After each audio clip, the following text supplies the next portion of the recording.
అందరికీ శుభోదయం. ప్రధాన అధ్యాపకులకు, ఉపాధ్యాయులకు, ఇక్కడికి వచ్చిన తల్లిదండ్రులకి, మా తోటి విద్యార్థులకి 79వ స్వాతంత్ర దినోత్సవ శుభాకాంక్షలు.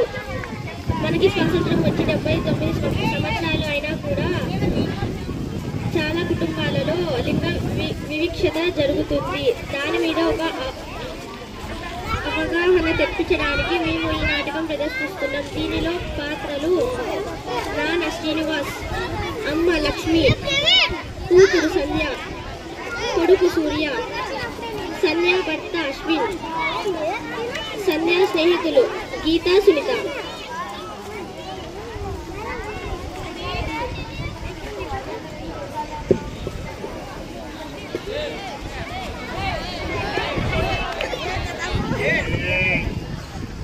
ఏమే కాఫీ తీసుకొనిరా. సంధ్య పేపర్ తీసుకొనిరా.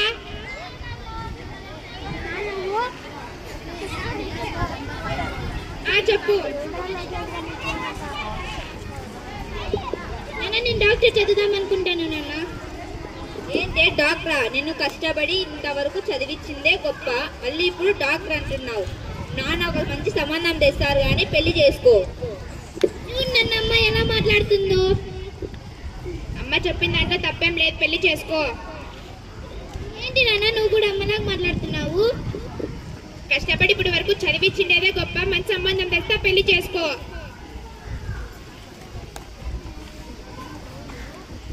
నాన్న ఏంటి నాన్న పాప అట్లా వెళ్ళిపోయింది? మీ చెల్లికి మంచి సంబంధం చూసి పెళ్లి చేద్దాం అనుకుంటున్నాం రా, నువ్వేమంటావు? నేనేమంటా నాన్న, ఆ పాప ఇష్టమైతే చేయండి. నాన్న నేను ఇంజనీర్ చేద్దాం అనుకుంటున్నాను, నువ్వేమంటావు? సరే ఏదో చేయకుండా మాకు మంచి పేరు తెచ్చిపెట్టరా. ఏంటి నాన్న వాడు ఇంజనీర్ చేస్తానంటే ఒప్పుకున్నావు, మరి డాక్టర్ చేస్తే ఎందుకు ఒప్పుకోలేదు నాన్న నువ్వు? వాడు పెద్ద అయినాక మమ్మల్ని పోషిస్తాను, పెళ్లి చేసుకుని అత్తారింటికి వెళ్ళిపోతావు, తెలుస్తుందా నీకు? కాదు నాన్న. కాదు లేదు గీదు లేదు, నాన్న చెప్పినట్టు విని పెళ్లి చేసుకో. అమ్మ ఇప్పుడు చెల్లికి పెళ్లి ఇష్టం లేదు కదమ్మా, నాలాగే చదువుకోవాలనుకుంటుంది కదమ్మా. నీకేం తెలియలేరా, నువ్వు ఉండు. ఫస్ట్ పోయి చదువుకోపోరా, పోయి and తంపు.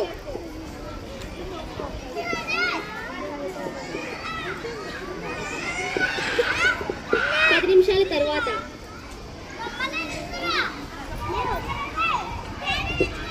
Ray Surya, gas book చేశాను, వెళ్ళి చూడు పోరా, వచ్చిందేమో. నేను చూస్తానమ్మా. ఏం అవసరం లేదు, నువ్వు ఆడపిల్లవు కదా, ఇంట్లోనే ఉంటూ.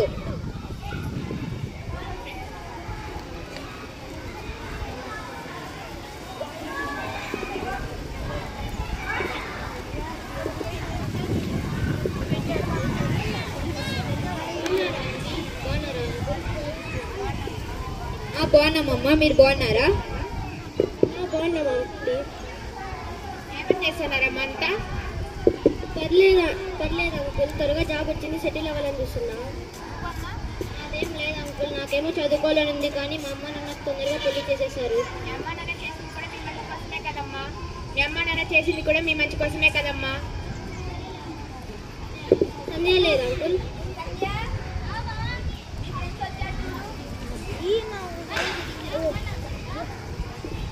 అదే పద్ధతి, ఫస్ట్ పోయి వాళ్ళ కాఫీ ఏమని తెచ్చి మీరు వెళ్ళి రూమ్ లో కూర్చోండి. ఫ్యాన్ ఆఫ్ చేసా? ఫ్యాన్ సూర్య ఫ్యూజ్ పోయిందేమో చూడు. నేను చూస్తాను నాన్న. నువ్వు ఆడపిల్ల, నీకు అలాంటివన్నీ తెలిసా, పోయి కూర్చోపో.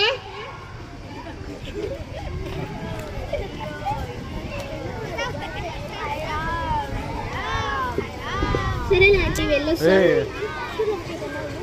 సరే వెళ్ళండి. నాకు కొంచెం పని ఉంది, బయటికి వెళ్ళేసి వస్తా. అమ్మా ఏంటమ్మా అప్పుడే చెల్లికి పెళ్లి చేసేద్దాం అంటున్నారు? ఏమోరా, మందేముంది, మీ నాన్న చెప్పినట్టు మనం వినాలి కదా. అమ్మా నువ్వు కూడా ఒక ఆడదానివే కదమ్మా, చెల్లి బాధ అర్థం చేసుకోలేవమ్మా నువ్వు కూడా? అది కాదురా, తను ఇప్పుడు చదువుకొని కూడా ఏం సాధించాలి చెప్పు? తనకు పెళ్లి చేస్తే తనకు ఒక తోడు దొరుకుతారు కదా. కాదమ్మా, మన ఇంట్లోనే మన చెల్లిని అర్థం చేసుకోకపోతే బయట సొసైటీ ఎట్లా అర్థం చేసుకుంటుందమ్మా? ఏమో రా, ఒకసారి మీ నాన్న అడిగి చూస్తా. ఏమో నాకైతే చెల్లి పెళ్లి చేయడం ఇష్టం లేదు.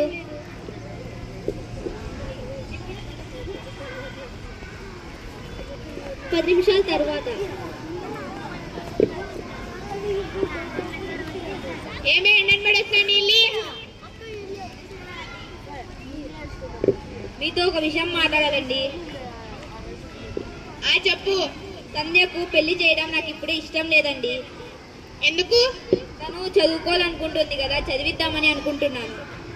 అలాంటిదేం లేదు, మన సంబంధం చూశాను, వచ్చే వారంలో పెళ్లి. అది కాదండి, తను చదువుకోవాలనుకుంటోంది కదా. వచ్చే వారంలో పెళ్లి అంటున్నానా? పో. తనకేమన్నా జరిగితే దానికి మీరే బాధ్యులండి. సరే పో. సంధ్య పెళ్లి తర్వాత. సంధ్య, ఆఫీస్కి వెళ్ళేసి వస్తా. ఒక విషయం మాట్లాడాలండి.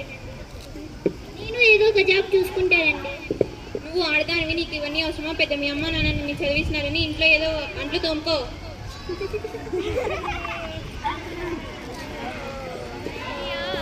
ఆఫీస్ అయిపోయిన తర్వాత. సంధ్య, అల్సిపోయి కాఫీ.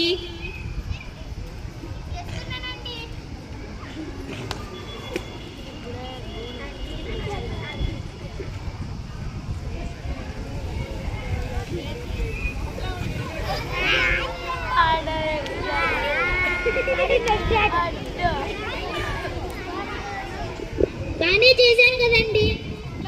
నీ మొహంలో ఉంది ఇది కూడా. ఆడదంటే మరి అంత చులకనండి మీకు? నాతో మాట్లాడే అంత దానివా? ఉంటే ఉండు, లేదా మీ పుట్టింటికి పో. అమ్మా అమ్మా, వచ్చి అన్నం పెడుతురా అమ్మా.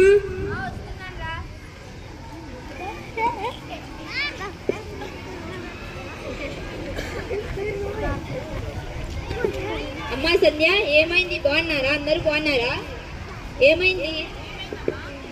చెల్లి చెల్లి ఎందుకు ఏడుస్తున్నావు? చెల్లి చెల్లి ఎందుకు ఏడుస్తున్నావు? చెప్పు చెల్లి.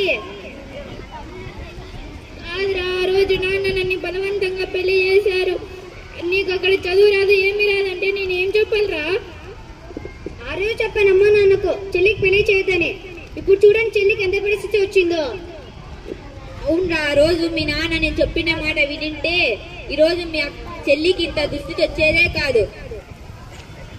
దేవుడా, నా కూతురు జీవితం నా చేతులారా నేనే నాశనం చేసినానే. చూశారు కదా సంధ్య పరిస్థితి ఏమైందో. మనకు స్వాతంత్రం వచ్చి 79 సంవత్సరాలైనా కొన్ని చోట్ల ఆడ మగ అని భేదాలు చూపుతున్నారు. ప్రతి ఇంట్లో ఆడవాళ్లకు ఒక అవకాశం ఇచ్చి చూస్తే వాళ్ళు ఏమైనా సాధించగలరు.